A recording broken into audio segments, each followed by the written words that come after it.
আমি আছি দুর্গাপুরের নারায়ণপুরে। এখানে খুব সুন্দর একটা মন্দির, দক্ষিণেশ্বরী মন্দির। এটা একটু খুব সুন্দর আলাদা টাইপের। সব থেকে ভালো লাগলো যে এখানে একটা গাছের মধ্যে একটা ঠাকুরের মানে মূর্তি তৈরি করা হয়েছে। এটা একটু আলাদা টাইপের, দেখে সবার ভালো লাগবেই। এখানে এর অনেক গল্প আছে, সেই গল্পটা আমি খুব তাড়াতাড়ি দেখাবার চেষ্টা করছি। দুর্গাপুরে গাছের ডালি মা কালী বিশ্বাস আর ঐতিহ্যের এক অনন্য নিদর্শন।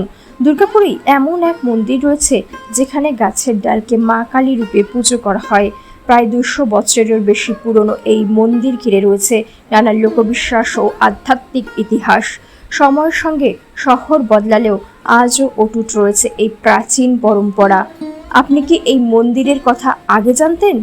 কমেন্টে জানান। মন্দিরটা বহু পুরনো মন্দির।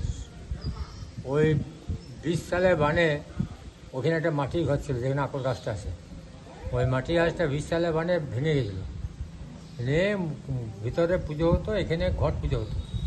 তারপরে আবার আকর গাছটার সামনে একটা মন্দির করা হলো। ওই মন্দিরটা করা হয়েছিল, ওই মন্দিরটাতে প্রতিমা আসতো। আগে মাটির প্রতিমা আসতো, তারপরে প্রতিমা পুজো করতে করতে, আমাদের মাটির প্রতিমা করতে করতেই একজন ছিল এলাহাবাদের মারোয়ারি, ইট ভাটা করতো। তো ইট ভাটা করতো, ওই মাকে মানসিক করে গেলো যে আমার ছেলে মেয়ে হয় নাই, আমাকে একটি সন্তানদের মা, আমি পাথরের মূর্তি এনে দেবো। তো সেই বছরে ওনার একটি সন্তান হয়েছিল। সন্তান হওয়ার জন্যে উনি পাথরের মূর্তি এনে দিয়েছিল এলাহাবাদ থেকে, মা কালী পাথরের মূর্তি, বুঝলেন। আপনাদের এখানে একটা দেখলাম গাছের আদলে একটা মায়ের রূপ, এটা কিভাবে? ওইটা গাছটা প্রথমে মন্দিরটা ওখানে ছিল, তো গাছটা আগে ছিল। তারপরে এই ঘরটা তৈরি করার পর ওইটা ভেঙে মাকে যখন এনে আনা হলো, যে গাছটা কেটে দিচ্ছিল যে সামনে পরিষ্কারের জন্য। পরিষ্কার যখন কাটছিল, কাটতে কাটতে ওই মোটা ডাঁটা যখন কেটে দিয়ে নিচে পড়ে দিয়ে আবার মা কালী রূপ ধারণ করেছে। তখন সবাই যারা কাটছে সব ছেড়ে দিয়ে পালিয়েছে। তাদের বউরা চলে এসেছিলো, চান করে এসে ভিজে কাপড়ে এসে ধর্ণা দিয়ে দেবে শুয়ে। তারপরে আমরা সব গ্রাম থেকে এসে সব গাছটার সঙ্গে ছিলাম, আমরা গাছটা তুলে ওখানে বসে দিয়ে ওটা গোটা ঘিরে দেওয়া হয়েছে, ওটা পুজো করা হয়। এটা কত সালে প্রতিষ্ঠিত হয়েছিল? হ্যাঁ, কত সালে প্রতিষ্ঠিত হয়েছিল তাও মন্দিরটা? কত সালে বলতে পারবো না, আমাদের দাদুর বাবার আমলে। মানে তাও কত কত বছর হবে, কত বছর পুরনো হবে? 200 বছর তো হবে।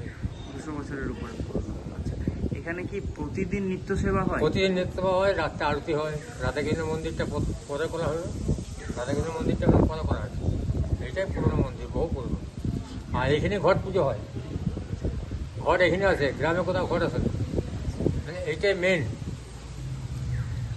আপনাদের এই যে পুজো হয়, এই যে পুরো মন্দির চলছে, এটা কি গ্রামবাসীরা চালাচ্ছে না কোনো ট্রাস্টি? না, গ্রামবাসীরা নয়, গ্রামবাসীরা হয় আশেপাশে সব সাহায্য করে, হেল্প করে। এই মন্দিরটা তৈরি করেছে সবাই, কালেকশন করে সবাই দিয়েছে, সবাই সাহায্য করেছে। হ্যাঁ, এমন আছে কেউ 1 লাখ দিয়েছে, কেউ 1.5 লাখ দিয়েছে, এরকম করে দিয়েছে সব মায়ের মন্দিরটা, এবং মা তার দিকে রক্ষা করেছে বলে দিয়েছে। আপনি কি নিত্য সেবা করেন এখানে? হ্যাঁ, নিত্য সেবা করে। আপনার নাম? অলোক ভট্টাচার্য, আপনার বাড়ি? নারায়ণপুর।